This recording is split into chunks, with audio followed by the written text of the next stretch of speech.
এই ইহুদিরা, এই ইসরায়েলিরা ওদের দাদা পরদাদাদের পরাজয়ের প্রতিশোধ নেওয়ার জন্য ফিলিস্তিনের নিরীহ মুসলমানের উপর বোমা হামলা করছে। কি বলেন ঠিক কিনা? ওরা ইতিহাস ভুলে গেছে। গত সোমবার সেহরির সময় গোটা পৃথিবীর সব নিয়ম নীতি ভঙ্গ করে দিয়ে কুলাঙ্গার ইসরায়েলি বাহিনী ঘুমন্ত অথবা সেহরি খাওয়া অবস্থায় ফিলিস্তিনি মুসলমানদের উপর আবার নির্বিচারে বোমা হামলা শুরু করেছে, নাউজুবিল্লাহ বলে। আপনারা জানেন তো ঘটনা। অথচ চুক্তি হয়েছিল যুদ্ধবিরতির চুক্তি হয়েছিল। সব চুক্তিকে ভঙ্গ করে বিশ্বের সব নেতাদেরকে বৃদ্ধাঙ্গুলি দেখিয়ে আবার মুসলমানদের উপর নির্বিচারে বোমা হামলা করে একদিনেই হাজারো মুসলমানকে শহীদ করা হয়েছে, নাউজুবিল্লাহ বলে। এই মুসলমানগুলা কেউ যোদ্ধা ছিল না, সব ছিল নিরীহ মুসলমান। নারী, শিশু, বৃদ্ধ এদের উপরেই বোমা হামলা করা হয়েছিল। ওই দিন কেন হামলা করা হয়েছিল মুসলমান ঠান্ডা মাথায় একটু চিন্তা করতে হবে। কেন তারা 17ই রমজানকে বেছে নিয়েছিল? কারণ এই 17ই রমজানটাকে বেছে নেওয়ার একমাত্র কারণ হচ্ছে ওদের অতীত ইতিহাসে ওদের দাদা পরদাদাদেরকে মাত্র 313 জন মুসলমান চরমভাবে মার দিয়ে বিশ্বের কাছে তাদের মুখোশ তুলে দিয়েছিল। কি বলেন ঠিক কিনা? কারণ বদর যুদ্ধ হয়েছিল 17ই রমজান। কত রমজান? দ্বিতীয় হিজরির 17ই রমজান 624 খ্রিস্টাব্দে। আজ থেকে ঠিক 1400 বছর আগে 17ই রমজান 1000 কুলাঙ্গার কাফের মুশরিকরা মদিনায় আক্রমণের উদ্দেশ্যে আসছিল মদিনার মুসলমানদেরকে শেষ করে দেওয়ার জন্য। আল্লাহর পয়গম্বর মদিনার 313 জন মুসলমানকে নিয়ে বদরের প্রান্তরে যায় আল্লাহ তাআলার সাহায্য নিয়ে ওদের 1000 সৈন্যবাহিনীকে পরাজিত করেছেন। সুবহানাল্লাহ। এই যারা পরাজিত হয়েছিল এরা হচ্ছে বর্তমান পৃথিবীর ইহুদি খ্রিস্টানদের, বর্তমান পৃথিবীর জালেমদের দাদা পরদাদা। কি বলেন ঠিক কিনা? এই ইহুদিরা, এই ইসরায়েলিরা ওদের দাদা পরদাদাদের পরাজয়ের প্রতিশোধ নেওয়ার জন্য ফিলিস্তিনের নিরীহ মুসলমানের উপর বোমা হামলা করছে। কি বলেন ঠিক কিনা? ওরা ইতিহাস ভুলে গেছে। যখন মুসলমানদের তেমন কোনো অস্ত্র ছিল না, সৈন্য ছিল না, সংখ্যাও তারা ছিল না তেমন কোনো উল্লেখযোগ্য, তখনই তাদেরকে মুসলমানরা পরাজিত করেছে। আর এখন বিশ্বের মধ্যে 200 কোটি মুসলমান, আলহামদুলিল্লাহ বলি। এর চেয়ে অনেক বেশি, কিন্তু গণা হয় মাত্র 200 কোটি। তো 200 কোটি মুসলমান যখন পৃথিবীতে, তখন তারা কেন সাহস পায় ফিলিস্তিনের মতো জায়গায়, যেখানে অসংখ্য অগণিত নবী রাসূলকে আল্লাহ তাআলা প্রেরণ করেছেন, এমন একটি জায়গা যেই জায়গার মধ্যে পৃথিবীর মুসলমানদের প্রথম কিবলা অবস্থিত বাইতুল মুকাদ্দাসকে দখল করার সাহস কেমনে পায়? এর ইতিহাস দেখলে আমরা জানতে পারি, ইতিহাস পড়লে আমরা জানতে পারি মুসলমান নামক কিছু কুলাঙ্গারের কারণেই আজকে পৃথিবীর সর্বস্তরে মুসলমানরা মাইর খাচ্ছে। কি বলেন ঠিক কিনা? এই যে 3 দিন আগে 17ই রমজান সেহরির টাইমে নির্বিচারে বোমা হামলা করলো, পাশেই তো জর্ডান, পাশেই তো মিশর, পাশেই তো সৌদি আরব, কেউ কোনো কথা বলে নাই, নাকে তেল দিয়ে ঘুমায় রয়েছে। কি বলেন ঠিক কিনা? ওরা আসলে ইহুদি খ্রিস্টানদের গোলামি করে। গোলামি করার কারণেই ওদের পাশেই আরবের মাঝখানে সামান্য একটা ইসরায়েলি জারজ রাষ্ট্র মুসলমানদের উপর নির্যাতন চালানোর পরে ওরা কিছু বলে না। কি বলেন ঠিক কিনা? ওরা ইহুদি খ্রিস্টানদের গোলামি করে বিদায় ওরা কিছুই বলে না। তবে গোলামের দিন আর বেশি দিন নাই, ওদেরও পতন কাছাকাছি চলে আসছে। কারণ হাদিসে আসছে এমন একটা সময় আসবে সৌদি আরবের লোকেরা খাবার পর্যন্ত পাবে না। এখনো পর্যন্ত সৌদি আরবকে আল্লাহ তাআলা ঠিক রাখছেন, মক্কা মদিনা আছেন বিদায় সৌদি আরবের মধ্যে আল্লাহর ঘর বাইতুল্লাহ আছে বিদায় সৌদি আরবের মধ্যে আমাদের কলিজার নবী মুহাম্মদুর রাসূলুল্লাহ আছেন বিদায়। কি বলেন ঠিক কিনা? আর না হলে ওদের পতন অনেক আগেই চলে আসতো। আজকে আমি কোরআনুল কারীম থেকে আয়াত তেলাওয়াত করছি, ইন্নাল্লাহা আশতারা মিনাল মুমিনিনা আনফুসাহুম ওয়া আমওয়ালাহুম বিআন্না লাহুমুল জান্নাহ। মুমিনের জান এবং মাল তো আল্লাহ তাআলা জান্নাতের বিনিময়ে কিনে নিয়েছেন। সুবহানাল্লাহ।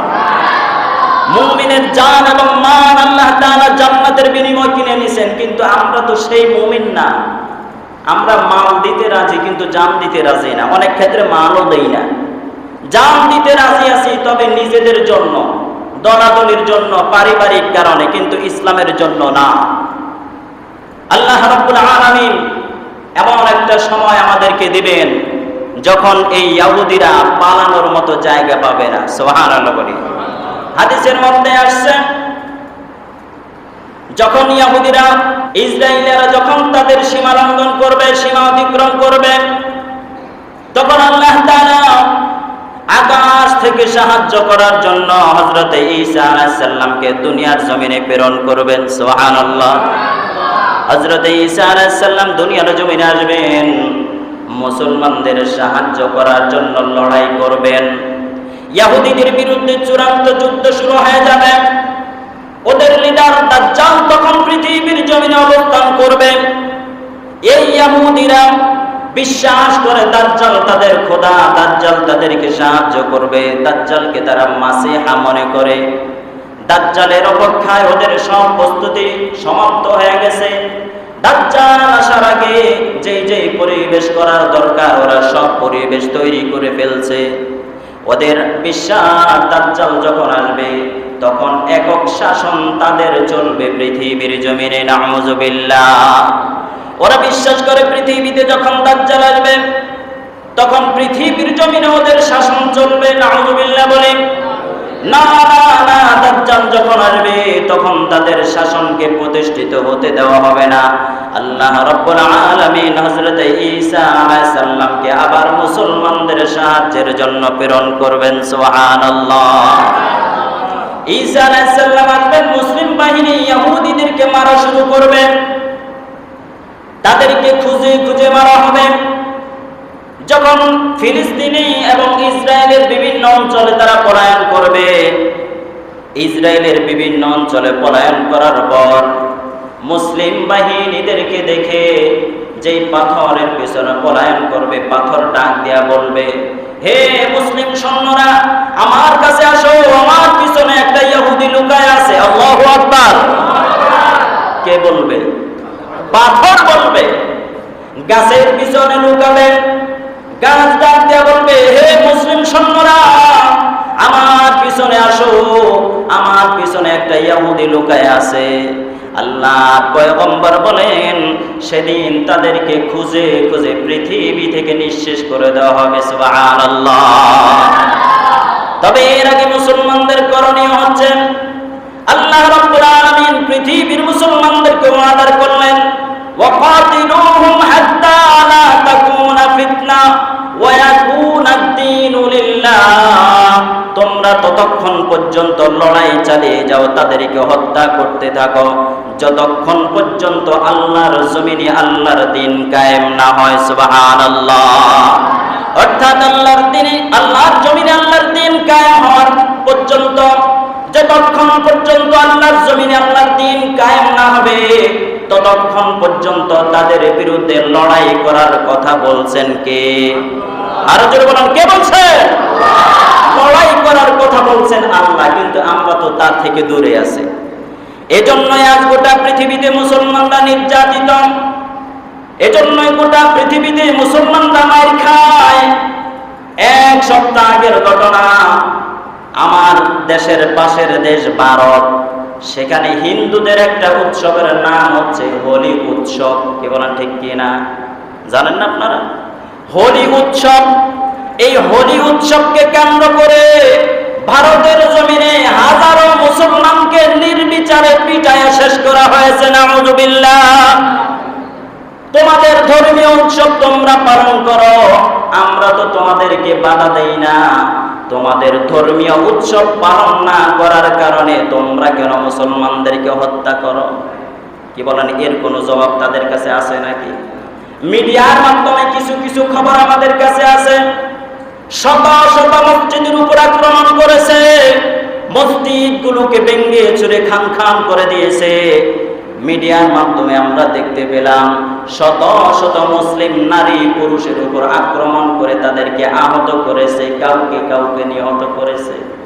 এই ভারতের জালেমরা জানে না যে ওদের দেশ যখন এর চাইতে অনেক বড় ছিল, অর্থাৎ পাকিস্তান, বাংলাদেশ, শ্রীলঙ্কা এবং নেপাল, ভুটান সহ যখন ভারত একটা দেশ ছিল, তখন তারা মহাভারত বলতো।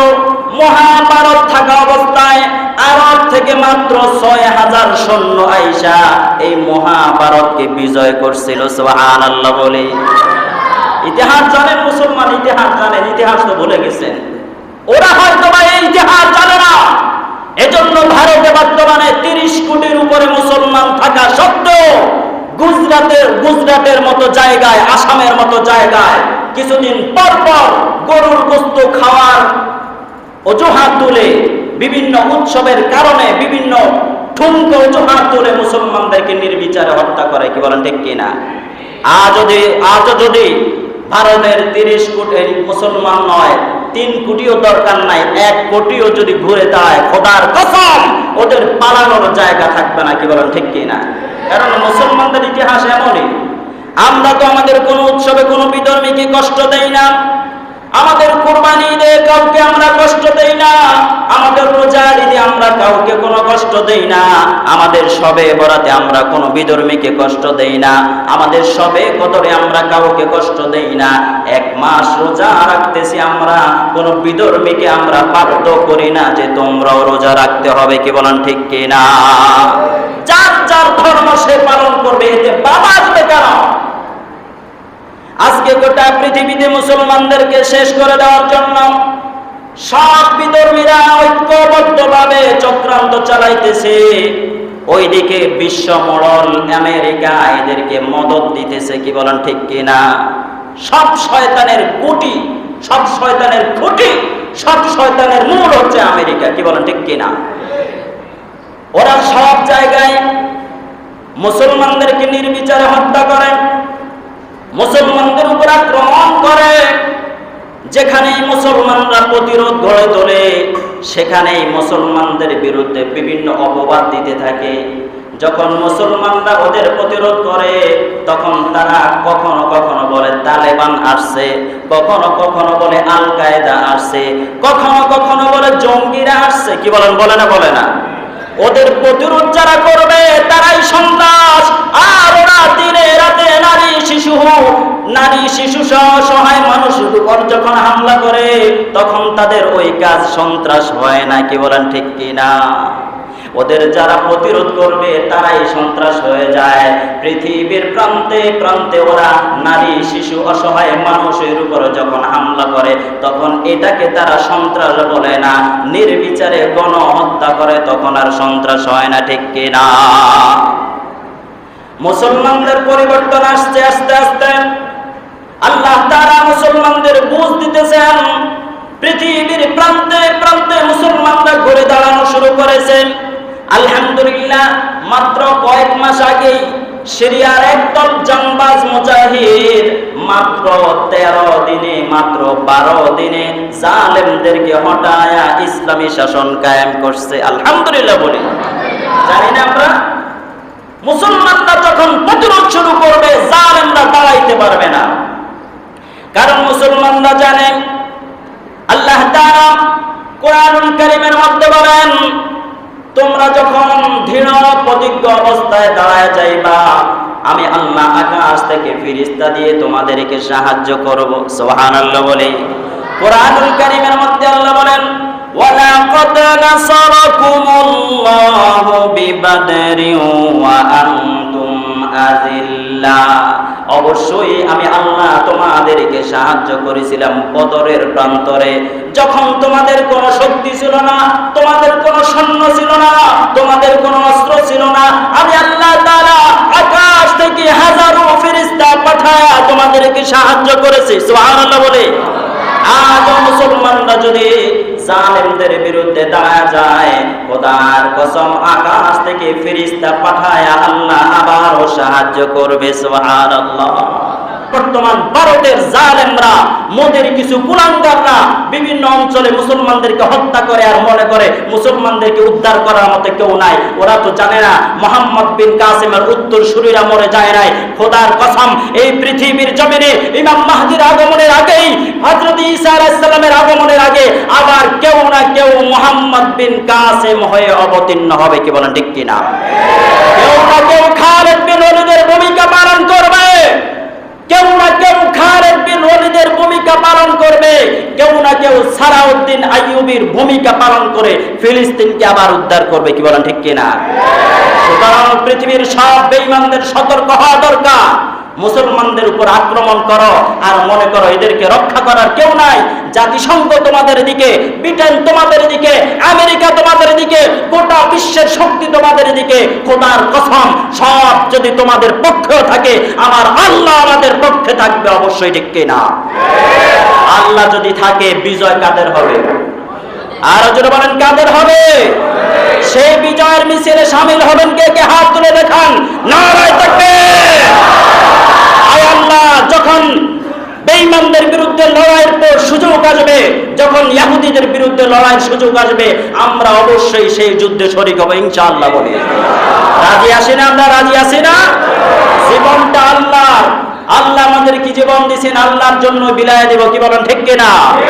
আল্লাহর জন্য জীবন নিব এবং জীবন দিব, কারণ আল্লাহ আমাদের জীবনটাকে জান্নাতের বিনিময়ে কিনে নিয়েছেন। কি বলেন ঠিক কিনা? ফিলিস্তিনি আক্রমণ হয়, আমাদের তো কিছু করার নাই। কি বলেন ঠিক কিনা? আমাদের যদি সাধ্য থাকতো, আমরা গিয়ে তাদের বিরুদ্ধে যুদ্ধ করতাম, ইসরায়েলিদের বিরুদ্ধে। আমাদের যদি ক্ষমতা থাকতো, আমরা তাদের বিরুদ্ধে অস্ত্র ধারণ করতাম, কিন্তু আমাদের সেই ক্ষমতা নাই। মনে মনে সিদ্ধান্ত নিব, আল্লাহ তুমি যদি সুযোগ দাও, অবশ্যই তোমার দেওয়া জানটাকে তোমার পথে বিলায় দেব। পারবো না ইনশাআল্লাহ? অবশ্যই তুমি আমাদেরকে জীবন দিছো। এমনি বিছানায় পড়ে পড়ে তওবায় মরার চাইতে জিহাদের ময়দানে শহীদ হয়ে মরা 1000 গুণ বেশি উত্তম। ঠিক কিনা? আপনি প্যারালাইসিস হয়ে মরবেন, বিছানায় পড়ে পড়ে মরবেন। আল্লাহর পয়গম্বর বলেন, শহীদি মরা কেমন মরা জানোনি? কেমন যেন একটা পিঁপড়ায় কামড় দিল, এর চাইতে বেশি আরামে মরা শহীদি মরা। সুবহানাল্লাহ। আরেক হাদিসের মধ্যে আছে, শহীদরা এত আরামে মরে, একটা বাচ্চা মায়ের দুধ খাইতে খাইতে যেমন ঘুমায়া যায়, শহীদরা মরার সময় তারা যেন মায়ের দুধ খাইতে খাইতে ঘুমায়া যায়। সুবহানাল্লাহ। কি বলেন, এমন মরণ আমরা চাই না? এমন মরণ আমরা অবশ্যই চাই। আল্লাহ তাআলা আমাদেরকে সবাইকে শহীদি মরণ দান করুক। সকলে বলি আমিন। আসসালামু আলাইকুম ওয়া রাহমাতুল্লাহি ওয়া বারাকাতুহু।